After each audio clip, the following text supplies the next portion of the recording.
Okay बच्चों, तो exercise 5.2 का क्वेश्चन नंबर 1 करने के बाद हम करेंगे क्वेश्चन नंबर 2।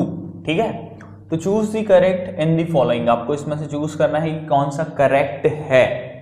ठीक, और यदि ये करेक्ट है तो आपको इसका आंसर जस्टिफाई करना है। क्या करना है? इसका आंसर जस्टिफाई करना है। ठीक है, क्लियर? इसका आंसर आपको जस्टिफाई करना है। क्लियर? ठीक है, तो क्वेश्चन क्या है आपसे? क्वेश्चन नंबर 2 का फर्स्ट है 30th term of the AP tan 7 4 is कि tan 7 4 एक एपी दे रखी गई है आपको और उसमें आपको 30th टर्म बताना है। ठीक है, तो सबसे पहले हम लिख लेते हैं कि यहाँ पर एपी क्या दे रखी है बच्चों? एपी है आपकी tan 7 4 dash dash dash dash dash.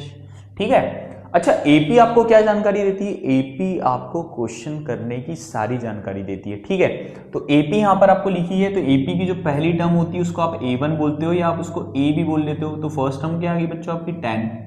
Second term को आप क्या बोलते हो बच्चों? A2 बोलते हो। तो A2 क्या हो गया? आपका 7। तो देखा आपने, एक एपी आपको कितनी जानकारी देती है। और कोई सी जानकारी टर्म के अलावा? सर टर्म के अलावा हमको देती है कॉमन डिफरेंस की जानकारी। तो हम यहाँ कॉमन डिफरेंस ले लेते हैं। सर कॉमन डिफरेंस होता है सक्सेसिव में से प्रीसीडिंग टर्म को माइनस करना, मतलब अगली टर्म में से पिछली टर्म को माइनस करना। ठीक है, तो सेकंड टर्म क्या है आपकी? 7 माइनस फर्स्ट टर्म क्या है आपकी बच्चों? 10 है। तो कॉमन डिफरेंस डी का आंसर क्या हो जाएगा बच्चों? 3 हो जाएगा। बिल्कुल 3 हो जाएगा। सही लिखा है ना मैंने? अरे बच्चों यहाँ पर बड़े नंबर के आगे माइनस है तो आंसर में क्या आएगा? माइनस। प्लस माइनस का बहुत ध्यान रखना है। तो डी की वैल्यू कितनी आ गई? -3 आ गई। ठीक है, अब इतनी जानकारी रखने के बाद उसने बोला है आपको 30th टर्म निकालना है। देखो कोई भी टर्म आपको निकालने को बोलते हैं ना, जैसे 30th टर्म निकालो, तो इसका मतलब है n आपका बच्चों हो जाएगा 30 हो जाएगा। यदि वो बोलेगा आपको 20th टर्म निकालो तो n आपका 20 हो जाएगा। वो बोलेगा आपको 11th टर्म निकालो, देखो सेकंड क्वेश्चन में आपको बोला है 11th टर्म निकालो, तो n आपका क्या हो जाएगा? 11 हो जाएगा। ठीक है ना, मतलब जो भी टर्म निकालने को हमसे कहते हैं वो हमारा n होता है। ठीक, अब यहां पर हम क्या करेंगे बच्चों? n 30 हो गया, तो 30th टर्म निकालना है तो हम nth टर्म का फॉर्मूला अप्लाई करेंगे। nth टर्म मालूम है ना आपको क्या होता है? an होता है। क्या होता है बच्चों? an होता है। an का फॉर्मूला हम लिखेंगे an equal to a plus n minus 1 bracket close d। n की जगह हम क्या लिख लेंगे? n की वैल्यू क्या है? 30 है। इक्वल टू a की वैल्यू क्या है बच्चों? a की वैल्यू फर्स्ट टर्म होता है a प्लस n क्या है आपका? 30 माइनस 1 इंटू डी क्या है बच्चों? आपका डी है आपका -3। ठीक है, तो A30 equal to 10 plus 29 multiply -3। आपने लिख लिया होगा। इसका आंसर क्या आएगा? लिख के बताओ इसका आंसर क्या आएगा। सबसे पहले मल्टीप्लाई सॉल्व होगा तो मल्टीप्लाई के इधर 29 है, मल्टीप्लाई के इधर तो -3 है। एक नंबर प्लस वाला है, एक नंबर माइनस वाला है, तो आंसर किस में आएगा? माइनस में आएगा। 29 इंटू 3 कितना हो जाएगा बच्चों? 87। ठीक है, तो A30 कितना आ जाएगा आपका? 87 में से 10 गया तो 77 आएगा। बिल्कुल सही आंसर है आपका। बिल्कुल हमेशा आंसर आप गलत ही देते हो। क्यों? क्योंकि बड़े नंबर के आगे माइनस है तो आंसर क्या आएगा? माइनस आएगा। तो आंसर क्या आएगा? -77। देखो +77 भी वो दे के रखते हैं। क्यों दे के रखते हैं? क्योंकि उनको मालूम है साइन में आप गलती करोगे। ठीक है, तो आंसर आया आपका -77। तो आपका आंसर कौन सा हो गया? आपका ऑप्शन हो गया सी इज करेक्ट आंसर। ठीक है, तो हमने यहां पर चूज भी कर लिया कि आंसर क्यों है ये है और उसको जस्टिफाई भी कर दिया सॉल्व करके। ठीक है, अब हम करेंगे इसी का सेकंड।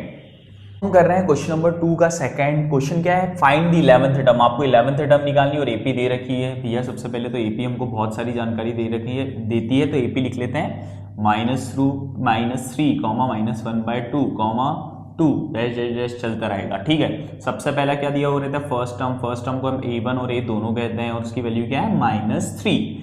ठीक है, सेकंड टर्म उसके जस्ट फर्स्ट टर्म के बाद सेकंड टर्म उसको A2 से डिनोट करते हैं -1/2।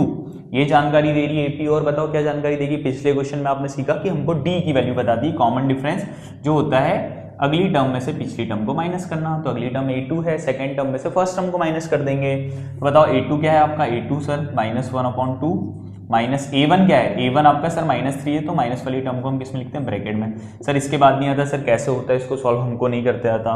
ठीक है, तो -1/2 दो साइन एक साथ नहीं हो सकते हैं। दो साइन कभी भी एक साथ नहीं हो सकते हैं। तो यहाँ पर ब्रैकेट के बाहर माइनस है, अंदर है, माइनस माइनस मल्टीप्लाई होगा तो क्या हो जाएगा, प्लस हो जाएगा और आ जाएगा 3। अब कैसे सॉल्व होगा सर, इसके डिनोमिनेटर में 2 है, इसके डिनोमिनेटर में कुछ नहीं है तो क्या है 1 है। अब डिनोमिनेटर सेम करने पड़ेंगे तो इसको 2 से मल्टीप्लाई करा, ऊपर 2 से मल्टीप्लाई करा, तो -1 प्लस 3 इंटू 2 कितना हो जाएगा, 6 हो जाएगा बच्चों, अपॉन 2 हो जाएगा। और बड़ा नंबर प्लस का है तो वो 6 में से 1 गया तो 5/2, तो मतलब कब का डी कितना आ गया बच्चों, 5/2 आ गया। अब यहां पर आपको निकालना क्या है, 11th टर्म। तो बताओ 11th टर्म निकालना है मतलब क्या दिया है आपको, 11th टर्म निकालना है मतलब कुछ ना कुछ तो दिया है सर। 11th टर्म निकालना है मतलब n की वैल्यू हमारी 11 है, ठीक है। तो n की वैल्यू 11 है तो बोले इससे निकालोगे कैसे, तो यहाँ पर सर बोले कि हमको मालूम है, सिंपल मालूम है, क्या मालूम है, nth टर्म का फॉर्मूला अप्लाई कर देंगे, an = a plus n-1 into D. Clear है। तो यहाँ पर n की वैल्यू क्या रख दोगे आप, 11 रख दोगे, a की वैल्यू क्या रख दोगे, a की वैल्यू -3 प्लस n की वैल्यू क्या रख दोगे, n की वैल्यू 11 रख दोगे, -1 इंटू डी की वैल्यू क्या रख दोगे, डी की वैल्यू 5/2 रख दोगे, ठीक है। तो a11 = -3 प्लस 10 इंटू 5/2। देखो यहाँ तलवारें चल रही है मतलब पहले मल्टीप्लाई सॉल्व होगा, ठीक है। तो इसको काट देगा, इसको काट देगा, 2 1 2 2 5 10, ठीक है। तो a11 = -3 प्लस 5 × 5। बोर्ड मॉस के अकॉर्डिंग कौन सा पहले सॉल्व होगा, मल्टीप्लाई के इधर, दोनों प्लस में है तो प्लस साइन ही आएगा। a11 = -3 plus 25। तो बताओ -3 होगा जब 25 से तो आंसर क्या आ जाएगा, 22। तो कौन सा ऑप्शन है, बी वाला आंसर सही है। और इसको हमने जस्टिफाई कर दिया सॉल्व करके। तो यहाँ पर खत्म होता है हमारा क्वेश्चन नंबर 2 एक्सरसाइज 5.2 का। अब नेक्स्ट वीडियो में हम करेंगे एक्सरसाइज 5.2 का क्वेश्चन नंबर 3। Thank you.